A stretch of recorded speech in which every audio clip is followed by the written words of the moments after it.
Hello students, आप लोगों के बोर्ड एग्ज़ाम समाप्त हो चुके हैं और अब आपके क्योंकि प्रैक्टिकल होने वाले हैं तो आप सभी ने प्रैक्टिकल एग्ज़ाम की तैयारी शुरू कर दी होगी।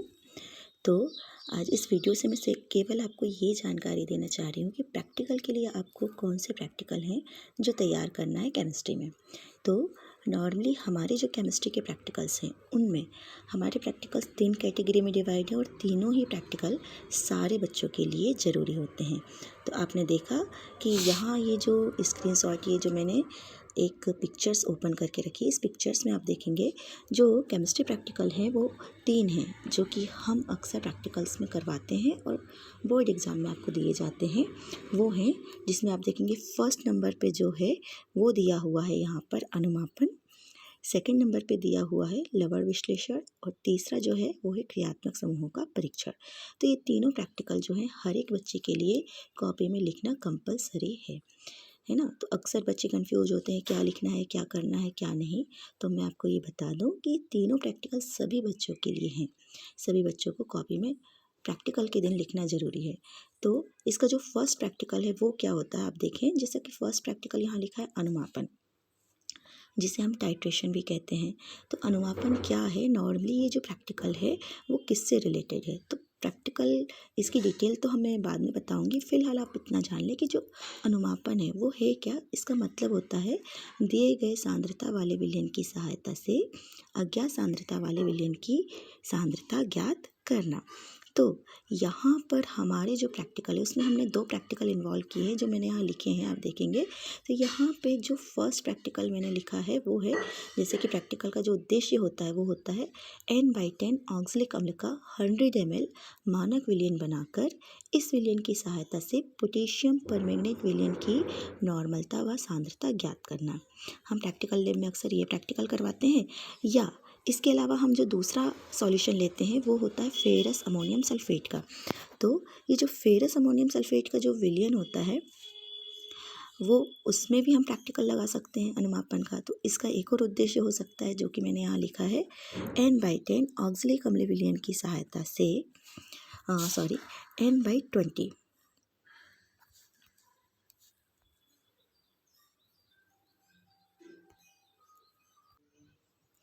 तो जो सेकंड प्रैक्टिकल है वो हमने लिया है, जो ये देखिएगा आप N/20 फेरस अमोनियम सल्फेट का मानक विलयन बनाकर इसकी सहायता से अज्ञात सांद्रता वाले विलयन पोटेशियम परमैंगनेट विलयन की नॉर्मलता व सांद्रता ज्ञात करना। तो अनुमापन प्रैक्टिकल के अंतर्गत या तो हम प्रैक्टिकल में आपको ये करवाते हैं या तो ये करवाते हैं। तो आप इन दोनों को अच्छे से तैयार कर लीजिए। तो ये फर्स्ट प्रैक्टिकल अनुमापन है जो 8 नंबर का आता है और 8 नंबर का आता है, इसलिए आपको लिखना, आपको प्रैक्टिकल लिखना है, आपको कैलकुलेशन करना है और आपको इसके रिजल्ट और सावधानियाँ सभी लिखना है, क्योंकि सभी में नंबर डिवाइडेशन है जो मैं आपको आगे बताऊंगी। सेकंड नेक्स्ट हमारा जो प्रैक्टिकल होता है वो है सॉल्ट एनालिसिस, या इसे हम कहते हैं लवण विश्लेषण। सॉल्ट एनालिसिस और लवण विश्लेषण जो है इस प्रैक्टिकल का जो उद्देश्य है वो होता है, यहाँ आप देखेंगे, दिए गए अकार्बनिक मिश्रण में उपस्थित एक अम्लीय व एक क्षारीय मूलक की पहचान करना। इस प्रैक्टिकल में आपको एक मिक्सचर दिया जाता है सॉल्ट का और उसमें एक होता है धनायन और एक होता है ऋणायन, जिनमें से ये जो ऋणायन होता है उसको हम कहते हैं अम्लीय मूलक और ये जो धनायन होता है उसको हम कहते हैं क्षारीय मूलक। तो उस लवण में से कौन सा अम्लीय मूलक और कौन सा क्षारीय मूलक है उसकी पहचान करना, ये आपके प्रैक्टिकल का उद्देश्य रहता है। तो ये सेकंड प्रैक्टिकल है और ये भी हर एक बच्चे के लिए करना और लिखना कंपलसरी है। नाउ जो थर्ड प्रैक्टिकल है वो है हमारा क्रियात्मक समूह की पहचान करना। तो क्रियात्मक समूह की पहचान करने में प्रैक्टिकल का जो उद्देश्य होता है वो होता है दिए गए कार्बनिक पदार्थ में उपस्थित क्रियात्मक समूह की पहचान करना, फंक्शनल ग्रुप डिटेक्शन। तो हमारे पास जो क्रियात्मक समूह हैं, वो जो क्रियात्मक समूह है या तो अल्कोहल हो सकता है, कार्बोक्सिलिक एसिड हो सकता है, एल्डिहाइड है, कीटोन है, एमीन है, एमाइड है। इनमें से कोई भी एक क्रियात्मक समूह आपको दिया जाता है और आपके प्रैक्टिकल का उद्देश्य होता है कि इस कार्बनिक पदार्थ में कौन सा फंक्शनल ग्रुप या क्रियात्मक समूह है उसकी पहचान करना। तो ये तीनों ही प्रैक्टिकल हर एक बच्चे को लिखना कंपलसरी है, क्योंकि हर एक प्रैक्टिकल में सभी बच्चों के लिए अलग अलग नंबर हैं, ये ग्रुप प्रैक्टिकल्स नहीं है। बिल्कुल बच्चे इस चीज़ का ध्यान दें कि हमें कोई भी प्रैक्टिकल ग्रुप्स में नहीं करना है, इंडिविजुअल करना है। तो मैं फिर से बता देती हूँ कि जो हमारे 3 प्रैक्टिकल्स हैं जो आपको कंपलसरी हैं सारे बच्चों के लिए प्रैक्टिकल बोर्ड एग्ज़ाम में लिखना और करना, वो है फर्स्ट है आपका अनुमापन जो कि 8 नंबर का है, सेकेंड है लवण विश्लेषण जो कि 8 नंबर का है, और इसके बाद है कार्मिक यौगिक में क्रियात्मक समूह की पहचान करना जो कि 4 नंबर का है। ये तीनों प्रैक्टिकल आप प्रैक्टिकल के डे करते हैं और साथ में ही लिखते हैं और अलग अलग इनमें नंबर रहते हैं। इसके साथ ही आपके पास प्रोजेक्ट होता है जिसमें 4 नंबर हैं, वाइवा है और फिर आप रिकॉर्ड जमा करते हैं। तो वो भी मैं आपको बता देती हूँ किस तरह से नंबर डिवाइडेशन है। तो ये एक मैंने PDF खोली है जो कि लास्ट ईयर की है, 2022-23 की एक PDF है जो कि माध्यमिक शिक्षा मंडल द्वारा जारी की गई थी, और यहाँ पर डिवाइडेशन किया गया था सारे प्रैक्टिकल्स कितने नंबर के हैं तो आप देख लेंगे।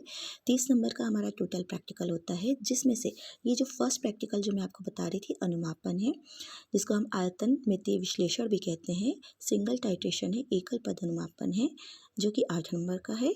और आप देखेंगे इसमें भी नंबर डिवाइडेशन है कि आप प्रयोग लिखते हैं, सिद्धांत लिखते हैं तो 3 नंबर है, आप कैलकुलेशन करते हैं तो 3 नंबर है, और आप परिणाम और सावधानियां लिखते हैं तो 2 नंबर हैं। इसलिए प्रैक्टिकल लिखते समय इन चीज़ों का ध्यान दें। नाउ जो सेकेंड प्रैक्टिकल है वो आपका यहाँ पर भी है, क्या है, अकार्बनिक मिश्रण का विश्लेषण जो कि हमने कहा लवण विश्लेषण, सॉल्ट एनालिसिस, एक अम्लीय और एक क्षारीय मूलक की पहचान। तो ये भी 8 नंबर का प्रैक्टिकल्स है, और यहाँ भी आप देखोगे इस प्रैक्टिकल में पूरा प्रैक्टिकल का जो टेस्ट है वो लिखने में 6 नंबर है, और आवेश सहित परिणाम लिखने पर 2 नंबर है। तो अक्सर आप लोग गलती करते हैं, तो इस चीज़ का ध्यान दीजिए कि आप जब भी रिजल्ट लिखें उसमें जो भी धनायन है, ऋणायन है, उसमें जो भी चार्ज है वो आप ज़रूर लिखें। और जो थर्ड हमारा प्रैक्टिकल है वो है कार्मिक रसायन के अंतर्गत जो क्रियात्मक समूहों का परीक्षण है, ये 4 नंबर का प्रैक्टिकल है। और इसमें भी आप देखेंगे आप टेस्ट लिखते हैं तो उसमें 3 नंबर है, और आप रिजल्ट लिखते हैं जिसमें संरचना आवेश लिखते हैं उसके सहित 1 नंबर है। तो बेटा लिखने में सावधानी रखें, प्रैक्टिकल्स को लिखते समय इन चीज़ों का ध्यान रखें। और इसके बाद है जो हमारा प्रोजेक्ट है वो 4 नंबर का है, और इसमें भी अलग अलग नंबर डिवाइड है, आप देख सकते हैं। उद्देश्य लिखने में आपको 1 अंक है, आप आवश्यक सामग्री लिख रहे हैं उसमें 1 अंक है, और फिर जो भी विधि है अवलोकन के आधार पर उसमें 2 अंक है। तो ये आपका 4 नंबर का प्रोजेक्ट होता है। फिर नेक्स्ट है आपका रिकॉर्ड। आप रिकॉर्ड लेके ज़रूर प्रैक्टिकल के लिए जाएं जो कि 4 नंबर का रहता है, और जो वाइवा है वो आपका 2 नंबर का होता है। इस तरह से पूरे प्रैक्टिकल जो हैं वो आपके 30 नंबर के डिवाइड हैं अलग अलग चीज़ों में, इसलिए हर बच्चे को हर चीज़ करना कंपलसरी है। इसलिए आप स्टूडेंट्स सभी ध्यान दें, प्रैक्टिकल की अच्छे से तैयारी करें, रिटर्न वर्क होना चाहिए, प्रोजेक्ट होना चाहिए, रिकॉर्ड होना चाहिए। और यदि कोई कन्फ्यूजन है तो आप पूछ भी सकते हैं मुझसे, और भी वीडियो मैं आपसे शेयर करूँगी आपके साथ। आप उन वीडियोज़ को देख सकते हैं जिसमें वाइवा के क्वेश्चन हैं, प्रैक्टिकल करने के तरीके हैं, उन्हें आप देखें, सीखें और अच्छे से तैयारी करें। Thank you.